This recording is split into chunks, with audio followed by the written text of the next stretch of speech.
Très rapide par rapport à l'article qui était paru dans Sud-Ouest concernant les personnes candidates pour la DSP qui n'avaient pas été prises et qui donc s'étaient montées ou souhaitaient se monter en collectif.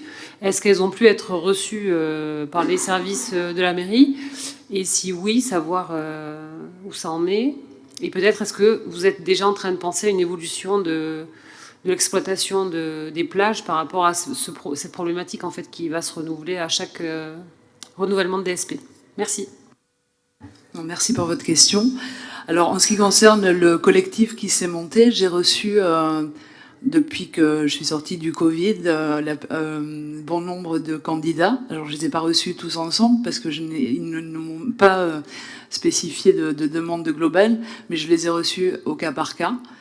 En ce qui concerne l'évolution des délégations de services publics sur la ville de Biarritz, il est prévu des réunions avec les villes du littoral voisines pour songer effectivement, alors pas pour les 5 ans à venir, mais sur du plus long terme, avoir une évolution peut-être différente de ce que l'on peut faire en matière de sécurité, parce que la législation en vigueur aujourd'hui, c'est qu'une question de sécurité, parce que si on laissait libre l'ensemble des intervenants de pouvoir exercer leur profession de moniteur de surf sur nos plages, on se verrait avec une surpopulation à l'eau, avec une multitude d'écoles de surf, et au niveau de la sécurité des usagers du littoral, ça serait très difficile à gérer.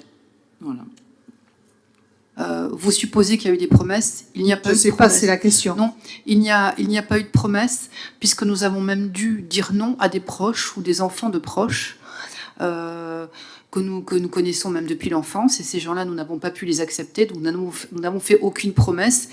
Il aurait été, à l'inverse, extrêmement compliqué de dire à des gens qui vivent de l'enseignement du surf, de dire ben voilà, vous avez un niveau de vie, vous avez un commerce, vous avez des salariés, et ben parce qu'il faut donner du travail à tout le monde, on vous en donne plus, ou au lieu d'avoir 4 ou 5 moniteurs, vous n'en aurez plus qu'un.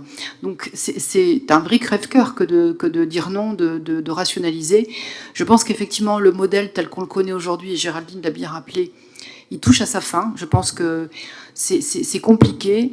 On a beaucoup de professionnels du surf, mais pas que. Il n'y a pas forcément de l'espace pour tout le monde. Donc il faut peut-être repenser le modèle différemment. Et d'ailleurs, en ayant discuté avec certains d'entre eux, ils nous ont fait des suggestions qu'on pourrait réfléchir